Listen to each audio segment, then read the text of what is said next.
Hello, नमस्कार सर्वांना. या व्हिडिओमध्ये आपण चर्चा करणार आहोत की कोणत्या गोष्टी कराव्यात ज्यामुळे तुमची सोरायसिसची त्वचा जाड होत आहे, कठीण होत आहे, किंवा वारंवार लेक बनवत आहे, किंवा फ्लेकिंग होत आहे, त्याला कसे कमी करायचे. नंबर 1. ओव्हर एक्सफोलिएशन टाळा. जेव्हा तुम्ही एक्सफोलिएशन करता, एक्सफोलिएशन म्हणजे तुमची मृत त्वचा काढून टाकणे. ते खूप कठोर नसावे आणि खूप जास्त नसावे.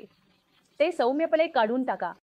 सौम्यपणे काढण्यासाठी तुम्ही सोरायसिससाठी योग्य माइल्ड बॉडी वॉश वापरा किंवा तुमच्या हाताने सौम्यपणे काढा.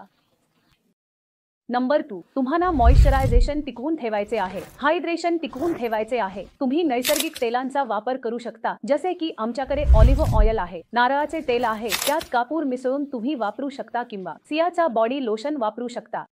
जेव्हा मॉइश्चरायझेशन टिकवून ठेवले जाईल, तेव्हा ते वारंवार तुमच्या त्वचेला फ्लेक्स होण्यापासून रोकेल. जे प्लाक्स तयार होत आहेत ते थांबतील आणि जे कॉबिनर सिंड्रोम असतो किंवा कॉबिनरची एक परिस्थिती असते किंवा एक फिनोमिना असतो जेव्हा तुमची मृत त्वचा पुन्हा पुन्हा तयार होत राहते, ते थांबते. पुढे तुम्हाला हे लक्षात ठेवायचे आहे की तुम्ही कोणतीही गोष्ट ओव्हर स्ट्रेस करू नका. तुम्ही असे विचारू नका की ही आजारपण कधी ठीक होईल. ठीक होत नाही. मला का होत आहे? मी कुठे येण्या जाण्यायोग्य नाही उरलो. तुम्ही सकारात्मक घ्या. जर आजार झाला असेल तरी त्याचे समाधान आहे. त्याचे समाधान आम्ही नाही तर कोणी ना कोणी देतच असेल.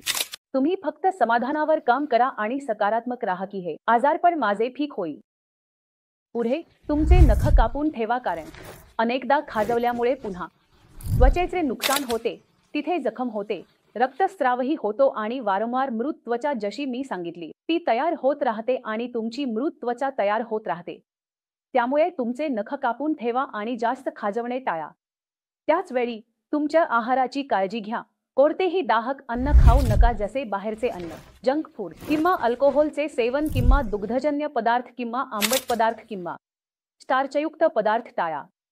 शेवटी तुम्ही संयम ठेवा की जर तुम्ही सर्व गोष्टी समर्पितपणे पाळत असाल तर तुमचा सोरायसिस नक्कीच संपेल आणि ही पद्धत असेल तर तुम्हाला तुमच्या सोरायसिसपासून लवकरच सुटका मिळेल. पण शहाणपणाने निवडा की तुम्ही कोणते उपचार वापरत आहात आणि त्याचबरोबर कोणते उत्पादने निवडत आहात जी तुम्हाला सोरायसिसमध्ये आराम देत आहे. आणि जर आराम मिळत नसेल तर खाली दिलेल्या नंबरवर माझ्या टीमशी संपर्क साधा, आमच्याकडे भेट द्या आणि तुमचा सोरायसिस संपवा. धन्यवाद. काळजी घ्या.